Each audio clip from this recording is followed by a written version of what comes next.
table. Of course, Alex Watt also we're going to be watching. We know how much you love to watch Booster Draft, and we do too. So not one, not two, but three of them before we get going in the next round. There's Ian Barber right there. We played basketball with him at Pro Tour Magic Origins. Yeah, you mentioned that, and I'm like, I don't remember. But then I saw him, and I was like, oh, yeah, that guy. Yeah. Pretty good. Was he any good? He was. I remember... Did he shoot or something? What was has a really good passing and ball handling game. Very nice. Yeah. Well, let's see if he's got any draft skills in him here. Yeah. Because he's got quite a good record at this point. All right, Response Resurgence and True Fire Captain come to the front. Ooh, but there's also an Artful Takedown, too. Yeah, and a City Watch Sphinx. Some interesting stuff going on here. Ian has played on the Pro Tour a bit. He's got some Pro Tour chops. I also, funny enough, he met my younger brother. My younger brother was like teaching him how to use some program. What? Yeah. Like in Magic or? No. Like in an real actual, life? yeah, an actual program that my brother's company was like pushing or something. I don't like to talk about real life.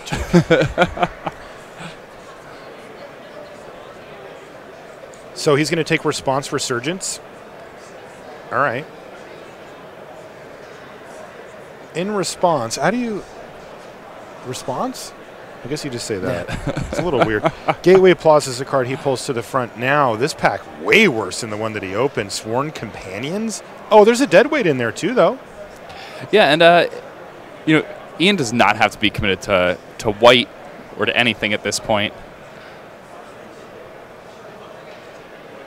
Though he may just want to, put his foot on the gas pedal after that first pick. It's risky business, but he's going to do it. Sworn Companions is his second pick over Deadweight and Gateway Plaza.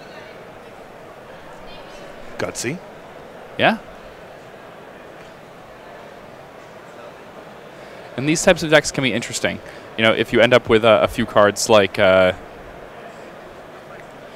Inspiring Unicorn or Flower Flourish, Sworn Companions can become really impressive. Flower Flourish. Really easy to card to put in a deck like this, as you can just replace a basic land with it as long as green or white is one of your primary colors. Yeah, and because of that, it's a pretty cool card because late game it can have this potentially powerful effect, but it doesn't really mess with your early game. It never really gets stuck in your hand in those early turns. Command the Storm, though, is going to be the pick here for Ian, as he sorts through what it is that he's doing exactly. Still figuring it out. Boy, Chemister's Insight and Notion Rain in this pack. There's also a Beam Splitter Mage.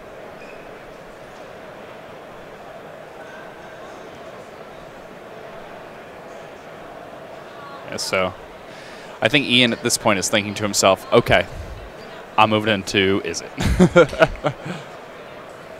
Certainly be considering that option myself at this point. As would I. Then again, I think I actually would end up having been to me. I think I would have taken Deadweight out of the second pick, and maybe just be looking for that. But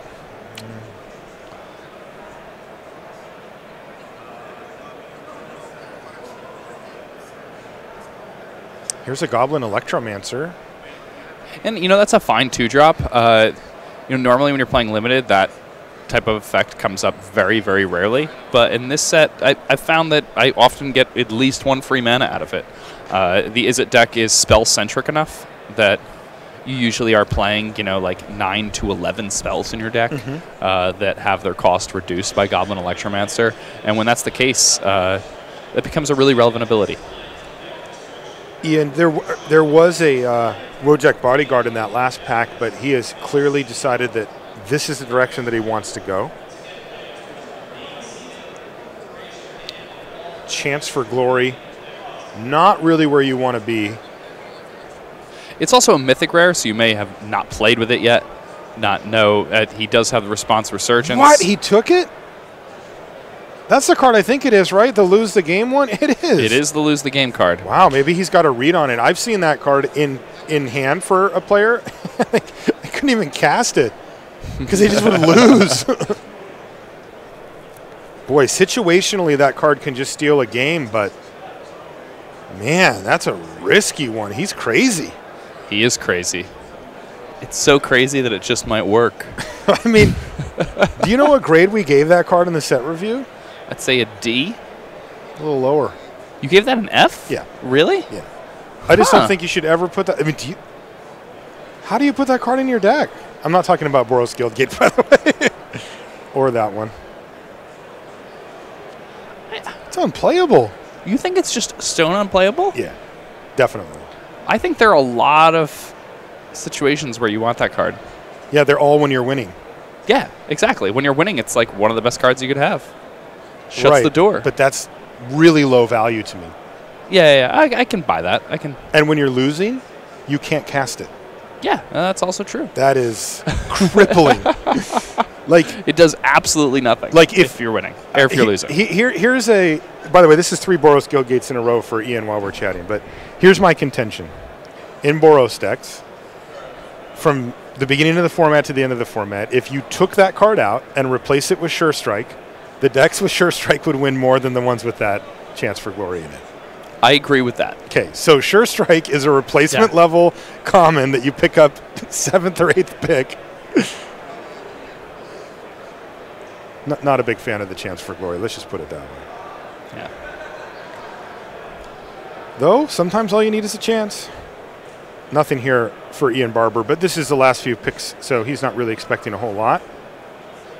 Oh, start picking up some gates? I mean, he's got a lot of them. Yeah, he does have a lot of gates now. I think, he Can we may just be pivot into 5-color? Yeah, I think that's what's happening. I think he's thinking about Guild Summit. He's thinking about the potential for Guild Summits to come around. I mean, he just picked up, I think he picked up 4 or 5 gates in the first pack did. Here. Drowned Secrets, mill your opponent out. I like this. Boros mill. Yeah, so Drowned Secrets is not a card you want to main deck, but I don't know if you've played Dimir and had your opponent cast Drowned Secrets against you. No, I did it against my opponent. You did it against somebody? Yeah, and did they just concede the moment you cast the card? No, but they could have saved themselves the time. It was awesome. Yeah. If you play against a more controlling deck and you have a Drowned Secrets, it's a straight-up silver bullet against Dimir, excuse me. Yeah, it's very hard to lose a game against Dimir when you're doing that. All right, so how many gates did he actually end up with here? 4? 5, including the plaza, right? That's sweet. Yeah, so he can basically just take whatever card he wants at this point. I like how he's reading Chance for Glory again. Yeah, he's like, huh. You lose the game, so you're you saying say. There's a chance. Yeah, exactly. 5 gates. Response Resurgence? Dude, I don't know where in the world Ian's going, but I want to go with him. I'm interested. Yeah, I'm totally on board. I am too. Yeah, I'm ready to pack my bags and go on a journey with him. Right. Hopefully to the Guild Summit. Yeah. Hopefully it's a work retreat to the Guild Summit. There you go. Gatekeeper Gargoyle would be sweet. Yeah. Just like we've now named both casual 8/8 flyer. Yeah. But still, the real payoff to having a bunch of gates is that you can cast anything. Yeah. And the actual downside here is that 3 of his 5 gates are Boros Guild gates. Also, remember that we have Ari Lax sitting a couple seats to his right here, and Ari Lax in Pack 3 was just passing hypothesizes like they were nothing. Like, wow, those fit into Ian's deck really well. He's just going to start creating a pile of removal spells that cantrip. Ooh, Murmuring Mystic. Oh, that's a good one, is it not? Very nice. What else does he have, though? There is an Izzet Guildgate, to be fair. He looked at it. What's the rare? Camaraderie? Camaraderie. A great picture on Camaraderie there. 4 friends, one of whom's a dog, another of whom is an elephant. I like it. 5 friends. An archer hiding there. But yeah, it's tough to pass the Murmuring Mystic really in any scenario. And he's hoping to wheel that Izzet Guildgate, pulling it to the front there. I mean, he did get a bunch of late gates in the other pack. Now, not all gates are created equal, right? He was the only one who wanted the Boros ones, but somebody could easily be waiting on splashes in other colors. Geez, another Camaraderie. Whisper Agent. This is sweet. Ian Barber going deep. There's a Sky Knight Legionnaire and a Dimir Guildgate in this pack. Sonic Assault doesn't really seem to be what the doctor ordered for this particular deck. No, that's much more of an aggressive card. Mm-hmm.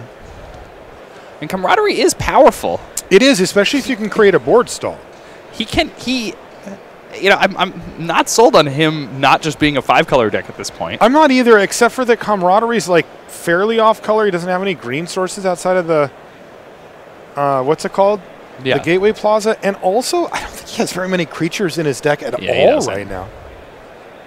Camaraderie, really rewarding decks that can stall out or just simply create a ton of creatures. And right now his deck doesn't do either. Ooh, Crackling Drake and Tajik here. There's also Direct Current. Wow. This has got to be one of those ones where he says, guys, can I just take the whole pack, please? And there's a Plaza also. Is there also a Gatekeeper Gargoyle back there? Is there? There is. Oh, my goodness gracious. Boom shakalaka. This is the pack of all packs for him. Yeah, and it's funny because that Gargoyle in his deck is tremendous. I don't think it's a better pick than these cards that have been pulled to the front, but... And Unexplained Disappearance. Man, I would take Crackling Drake. Oh, man. Took Tajik. Crackling Drake is pretty hard to cast. You're not wrong. And, in fact, you're right. Also, I am curious because remember, he may just be shifting right back into just good old Boros. Like, maybe we got a little ahead of ourselves there because he did take Sky Knight Legionnaire and now Tajik. Oh. Back in the deep end of the pool for Ian. Take a Hypothesizzle. Yeah, he's doing laps. Love it. Same. I love it. These are the two choices. I'm either going to take Skyline Scout or Hypothesizzle. Yeah, I don't think either one is very wrong. It's funny. Yeah. They're just so different. Yeah. Different colors, different effect, different game plan.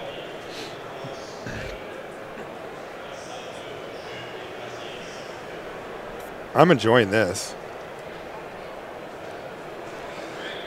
So is it Guildgate and Piston Fist Cyclops? It's the pick here.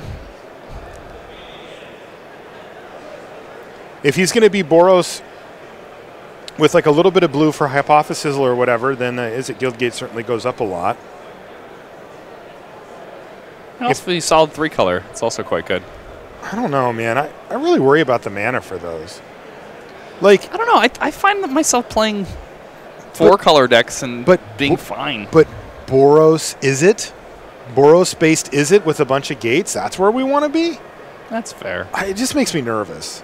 I'm not saying it can't work. And I want to see it happen. It just makes me nervous. Flight of Equinox. There's also Disdainful Stroke. And I know Ian likes his counter magic. I saw him fight through some pretty scary hands from his opponents in the last draft. Disdainful Stroke's been good, too. Yeah, I've been impressed with that card. Good artwork. That's what happens to one of your emails when you hit delete, by the way. Collar the Culprit, Sure Strike in the pack. I just take a crab. I like crabs in this deck. Really? Yeah. I feel like a crab is a very fine body.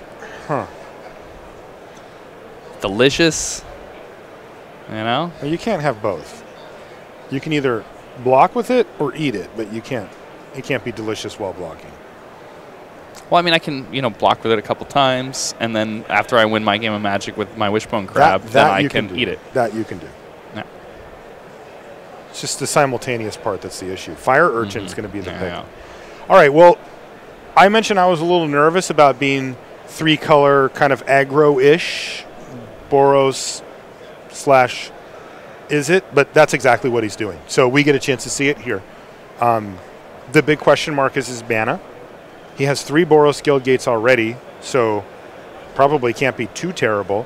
But he's going to have a little bit of mixed game plans here going, I think. A little bit of back and forth as far as that goes. Maximize Altitude. Yeah. Okay. That's on plan. That card seems good in a Boros deck. Yep. It really does. Yeah, it really, really does. Yeah, if that card was white or red, I think you'd see it play quite a bit. Boy, Sonic Assault does too. Yeah. Oh, man, it's coming together. It's the This is like an aggressive. Dude, I'm so worried about the mana. Am I being too? I think. Is his mana fine? I think his mana's pretty fine. He has 3 Boros Guildgates. He's about to wheel. Oh, he wheeled the Unexplained Disappearance. Oh, he's happy about that. He's about to wheel an Izzet Guildgate here out of this next pack too, right? Well, let's find out. Yeah. Tick-tock. Tell you what, I'd feel a lot better if he did. Oh, it didn't come back. That's already gets a 2-drop. Does he? Yeah. Yeah. You could take the silent dart, but no. Yeah, I'm not a fan of the dart so much. Real clunky. Lots of mana. It's an interesting jacket that blue Vidalcan gentleman's wearing. It's nice.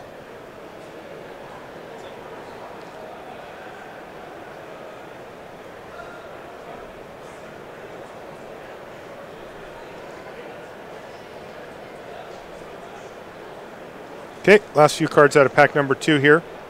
Very late Might of the Masses. Yeah, only one deck really wants it. Unfortunately for Ian, it's not his, but what are you going to do? And a Devious Cover-Up, sure, why not? So it feels like he's down to more blue-red splash white at this point. Mm-hmm.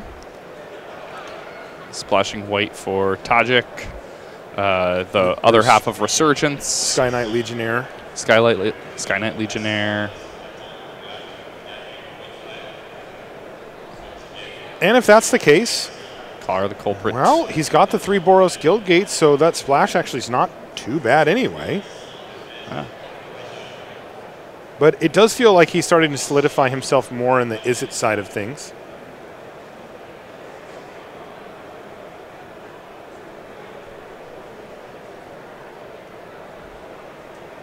Powerful cards like that, Hypothesisal. Mm-hmm.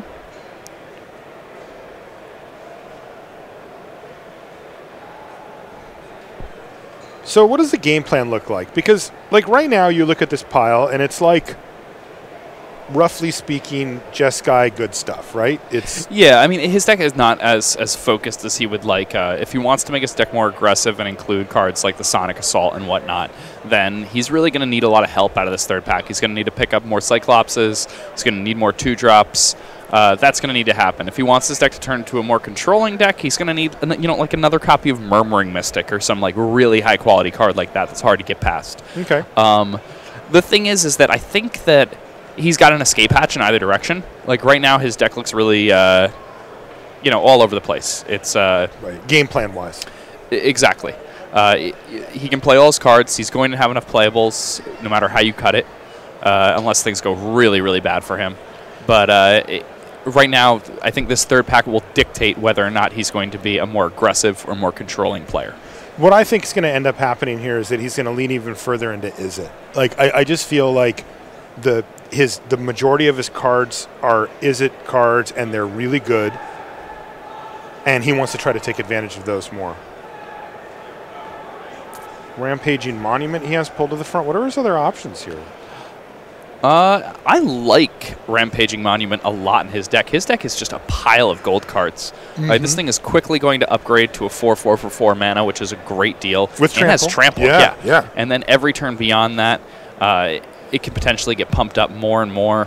I think this card's an uncommon that his deck really wants.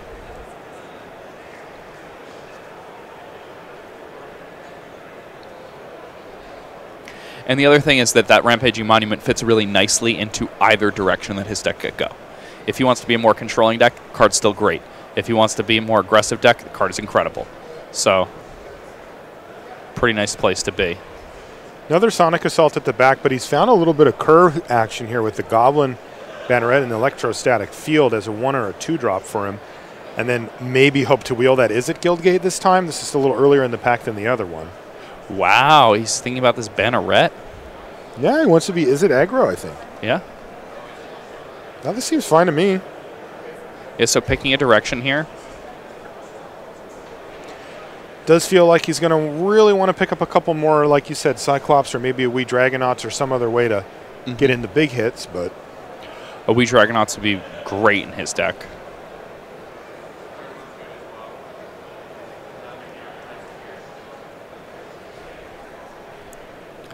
Oh, that's a disinformation campaign. Oh, my goodness. wow. Inescapable Blaze, another Izzet Guildgate, a Crackling Drake, and Experimental Frenzy. Wow. Yeah, these are some cards. What a pack. Yeah, Crackling Drake, I mean, that's a powerful card. And Experimental Frenzy, not quite as good in his deck as it is in Ari's deck. Ari's deck, has a much lower converted casting cost. To be honest, though, I'm still not sure that Experimental Frenzy is not just the pick. That card is you'd think like, oh, it goes in a certain type of deck, but you just shove that thing in any deck. You can even splash for it, and the card ends up being absurd. It can. I like Crackling Drake there, though. I think it just is too on plan for him and too powerful in and of itself to not take there. Thousand years. Oh, come on. I told you I'd come with you on this journey. Bring me to a beautiful place. He's reading it. It basically gives all your cards storm as long as it only counts your side. But he's going to be an adult here and take Whisper Agent. He had to. Come on. We can't yell at him, Jake. I know. Look, I wanted him to do it too. I want to have fun.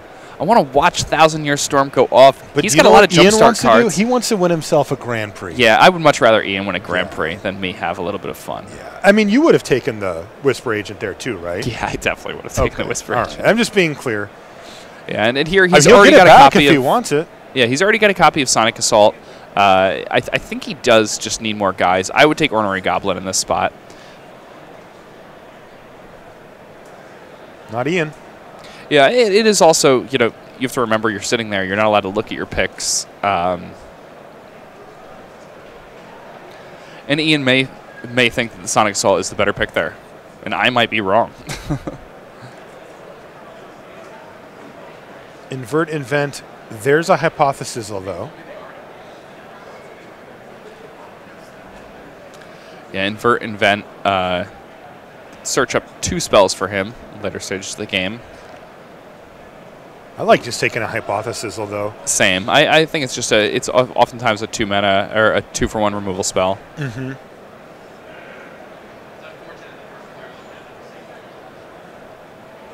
He didn't take it, though. He went for the Invert Invent. There's another hypothesis and another Crackling Drake. My goodness, Jake. Well, it turns out it's pretty open, huh? Boy, I tell you what, if I was sitting in Ian's seat, I would have shaken the table with that windmill slam. I just would have been like... Yeah, that Crackling Drake feels real nice. So have we said goodbye to the white splash yet? He can still do it easily. It's just, are those the cards that we want? I think he's probably still going to splash. Okay. You know, I think those cards are really on theme for him. Yeah, the Tajik, the Skylight Legionnaire. Yeah. They're pretty good. Those are good cards. I like that he's thinking about this Overgrowth Tube. So thinking about... I like that pick a lot. All right, I think there's... There.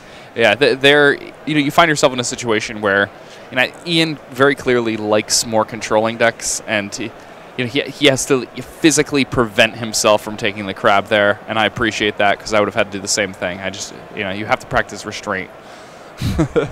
There's a Muse Drake, a Collar the Culprit, and a Street Riot that he's got pulled to the front. He's going to go for Collar. Wouldn't be surprised to see that one start its life in the sideboard, but perhaps make an appearance against a deck like Celestia or something along those lines. All right, he got one of the Guildgates back, but also the Electrostatic Field. This was the pack that I said he just wanted to take the whole thing, right? Yeah. Now, the field's incredible in his deck. Guildgate, really painful to pass that card. Seriously. When you have double He has another one Drake, coming here, though, if he gets lucky. And there it is. Yeah. And I can't imagine a world where he doesn't take the Guildgate here. Got to take it. With 2 Crackling Drakes, you really want that Guildgate. All right, Ian, it's time to be an adult, buddy. No, he didn't take it. He's a madman. He's a madman. He is. I mean, he knows the importance of a card like Devious Cover-Up, but boy, there's a 1,000-Year Storm. I guess it came around twice. Yeah. So he got it. I appreciate it. It'll be in his sideboard probably. You know, looking at his deck, I think there is a world in which 1,000-Year Storm can make the cut. Okay. And I would really like that a lot. Man, I really wanted him to take that Guildgate, Jake. So did I. I was just dying. The first one, like I was like, insides, okay. I'm like getting pulled in multiple directions, wanting him to take that Guildgate. I'm like mildly worried about his mana base, although Crackling Drake goes from a 4-drop to like a 6-drop. With no gates. Yeah. Now he does have the Gateway Plaza that he can use to smooth out his mana, and then if he does end up feeling like he wants those white cards, those are pretty easy. He's got the Plaza plus the 3 Boros Guildgate, so he can get those in there easily if he wants. But that does not fix his mana for those 2 Crackling Drakes and the stuff that he's trying to cast. And he's got a pretty color-intensive deck, so that a lot of pressure on that one, Gateway Plaza. Lots of good 4-drops in this deck, though. Remember, Murmuring Mystic, Crackling Drake, Crackling Drake. Yeah, that's game. Looks good. Okay, so looking good there for Ian. We're going to take a short commercial break. When we come back, we'll have one more draft, and then we'll be into the matches. Don't go anywhere.